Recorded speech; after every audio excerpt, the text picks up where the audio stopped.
ইন্নাল ইনসানা লাফি খুসর, সমস্ত মানুষ ক্ষতির মধ্যে। ইন্নাল ইনসানা লাফি খুসর, সমস্ত মানুষ ক্ষতির মধ্যে। ইল্লাল্লাযীনা আমানু, তবে তারা নাই যারা ঈমান এনেছে, ওয়া আমিলুস সালিহাত, যারা নেক কাজ করেছে, ওয়া তাওয়াসাউ বিল হক, মানুষদেরকে হকের দিকে ডেকেছে, ওয়া তাওয়াসাউ বিস সাবর, মানুষদেরকে ধৈর্য ধারণ করার দিকে ডেকেছে। বলেন সুবহানাল্লাহ। প্রধান মেহমান হাফেজ মাওলানা মুফতি সাইদ আহমদ সাহেব এবং অন্য অন্য উলামা ইকরাম, আমার সামনে বসা সম্মানিত মুরব্বিয়ানে ইজম, যুগে যুগে আল্লাহর জমিনে আল্লাহর দ্বীনকে প্রতিষ্ঠার জন্য যারা সবচাইতে বেশি অগ্রণী ভূমিকা পালন করেছেন, কলিজার টুকরা প্রিয় যুবক তরুণ ভাইরা, পর্দার আড়াল থেকে শ্রবণরতা সম্মানিতা মা এবং বোনেরা, আমরা যারা মঞ্চে উপস্থিত হয়েছি সকলকে মুবারকবাদ। আসসালামু আলাইকুম ওয়া রাহমাতুল্লাহ। আপনারা সবাই কেমন আছেন? গলার আওয়াজ কিন্তু ভালো হচ্ছে না। আজকের মাহফিলের গলার আওয়াজ এমন হলে চলবে না। আমরা সবাই আল্লাহর নামে একটা তাকবীর দিই, লিল্লাহি তাকবীর, লিল্লাহি তাকবীর। গলার আওয়াজটা ছেড়ে দিয়ে আল্লাহর নামের প্রশংসা করতে তো সমস্যা নাই, আছে? আল্লাহু আযম। আমরা সর্বপ্রথম নামাজে যখন দাঁড়াই কি বলি? আল্লাহু আকবার। আমার রুকুতে গেলে কি বলি? আল্লাহু আকবার। আমরা সিজদায় গেলে কি বলি? আল্লাহু আকবার। তার মানে আল্লাহ বড়। তাহলে আল্লাহর নামে স্লোগান দিতে আমাদের কোনো ভয় আছে? তাহলে গলার আওয়াজ ছেড়ে আমরা এমন ভাবে তাকবীর দেব যেন আল্লাহ পাক রব্বুল আলামিন আমাদের তাকবীরটাকে কবুল করে নেন। আর একবার আমরা তাকবীর দিই, লিল্লাহি তাকবীর, লিল্লাহি তাকবীর। মাশাআল্লাহ, মাশাআল্লাহ। ইনশাআল্লাহ আপনারা যারা উপস্থিত হতে পেরেছেন, যারা প্যান্ডেলে উপস্থিত হয়েছেন, আমি আশাবাদী আল্লাহ পাক রব্বুল আলামিন আপনাদের উপরে সরাসরি রহমত নাজিল করছেন। বলেন সুবহানাল্লাহ। আমি আলোচনা একবার শুরু করেছিলাম নামাজের আগে। আমি আমার আলোচনার মধ্যে, আমার খুতবার মধ্যে আমি একটা সূরা পাঠ করেছি আপনাদের খেদমতে। এটা সাধারণ কোনো সূরা না। এই সূরার ব্যাখ্যা, এই সূরার তাফসীর যদি আপনি শোনেন, আপনার জীবন পরিবর্তন হয়ে যেতে পারে।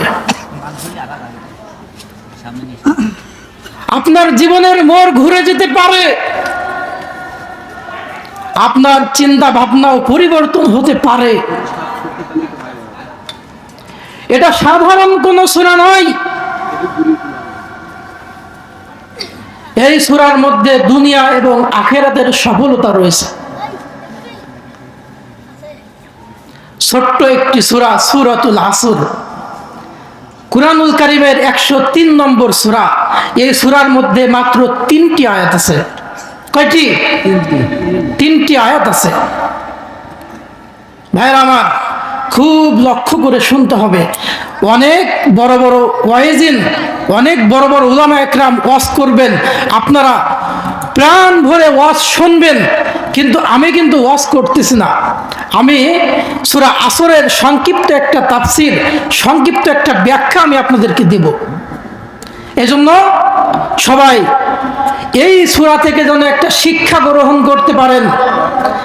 এই সূরার মধ্যে কি আছে আপনার কলিজা কেঁপে যাবে। মাত্র 3টি আয়াতে এই সূরাটি অবতীর্ণ হয়েছে। মাত্র 3টি আয়াত। ইমাম শাফিঈ রাহমাতুল্লাহ উনি বলেছেন, একজন মানুষের হেদায়েতের জন্য আল্লাহ রাব্বুল আলামিন যদি সূরা আসর অবতীর্ণ করত, আর কোন সূরা অবতীর্ণ না করত, তাহলে এই সূরা আসরই এই মানুষের হেদায়েতের জন্য যথেষ্ট ছিল। বলেন সুবহানাল্লাহ। এই সূরার মধ্যে আল্লাহ পাক রব্বুল আলামিন সর্বপ্রথম বলেছেন ওয়াল আসর, সময়ের শপথ। কিসের শপথ? সময়ের শপথ। ওটা আরবিতে ব্যবহার হয় ও তাসমিয়া, অর্থাৎ আল্লাহর নামে, আল্লাহ যে শপথ করে, ও শব্দের অর্থ হলো শপথ করা। আল্লাহ রাব্বুল আলামিন সময়ের শপথ করতেছেন। ভাইরা আমার, একটু মনোযোগ সহকারে শোনেন, আপনার জীবন পরিবর্তন হতে বাধ্য। আপনার জীবন পরিবর্তন হবেই। এটা এমন একটি সূরা, ওয়াল আসর, সময়ের শপথ, যুগের শপথ। আপনি আবার একটু সময়টাকে মিলান। 1 সেকেন্ড, 2 সেকেন্ড, 3 সেকেন্ড, এইভাবে যখন 60টা সেকেন্ড হয় 1 মিনিট হয়। 1 মিনিট, 2 মিনিট, 3 মিনিট, এইভাবে যখন 60 মিনিট হয় তখন 1 ঘন্টা হয়। এইভাবে 1 ঘন্টা, 2 ঘন্টা, 3 ঘন্টা, 4 ঘন্টা, এইভাবে যখন 12 ঘন্টা, 24 ঘন্টা হয় তখন 1 রাত 1 দিন হয়। এইভাবে 1 মাস, 2 মাস, এইভাবে 1 বছর, 2 বছর। এই যে সময়টা, এই সময়ের সমষ্টিকে বলা হয় জীবন। কি বলে? গলার আওয়াজটা উঁচু করে বলেন না ভাই, কি বলে? জীবন। এই জীবন আল্লাহ রাব্বুল আলামিন কেন আমাদেরকে পাঠিয়েছেন? আল্লাহ পাক রব্বুল আলামিন এই সময়ের শপথ করলো, তার মানে আল্লাহ রাব্বুল আলামিন একটা গুরুত্বপূর্ণ বিষয় এখানে বুঝাচ্ছেন। সেটা কি? ওয়াল আসর, সময়ের শপথ, তার মানে যুগের শপথ, তোমাদের হায়াতের শপথ।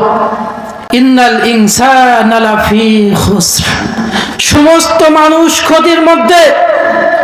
ইন্নাল ইনসানা লাফি খুসর, সমস্ত মানুষ ক্ষতির মধ্যে। ইল্লাল্লাযীনা আমানু, তবে তারা নাই যারা ঈমান এনেছে, ওয়া আমিলুস সালিহাত, যারা নেক কাজ করেছে, ওয়া তাওয়াসাউ বিল হক, মানুষদেরকে হকের দিকে ডেকেছে, ওয়া তাওয়াসাউ বিস সাবর, মানুষদেরকে ধৈর্য ধারণ করার দিকে ডেকেছে। বলেন সুবহানাল্লাহ। তাহলে এই সূরার মধ্যে আল্লাহ রাব্বুল আলামিন আমাদের জীবনের শপথ করে, সময়ের শপথ করে, যুগের শপথ করে মানুষদেরকে একটা গুরুত্বপূর্ণ বিষয়ের জন্য আকর্ষণ করে বলছে ওয়াল আসর, সময়ের শপথ। ইন্নাল ইনসানা লাফি খুসর, সমস্ত মানুষ ক্ষতির মধ্যে। তবে তারা নয় যাদের মধ্যে 4টি গুণ আছে। কয়টি? গলার আওয়াজটা আমি বলেছি কিন্তু, যে ওয়াজ আপনারা শুনবেন, কিন্তু এটা একটা ক্লাসের মতো মনে করেন। তাহলে এই সূরার মধ্যে কয়টি বৈশিষ্ট্য বলেছেন? 4টি বৈশিষ্ট্য। আল্লাহ রাব্বুল আলামিন বলছেন ইল্লাল্লাযীনা আমানু ওয়া আমিলুস সালিহাত ওয়া তাওয়াসাউ বিল হক ওয়া তাওয়াসাউ বিস সাবর, যারা ঈমান আনে, যারা সৎ কাজ করে, যারা মানুষদেরকে হকের পথে ডাকে এবং যারা মানুষদেরকে ধৈর্যের দিকে ডাকে। তাহলে আমরা এই সূরার মধ্যে কয়টি বিষয় পেলাম? 2টি। কয়টি?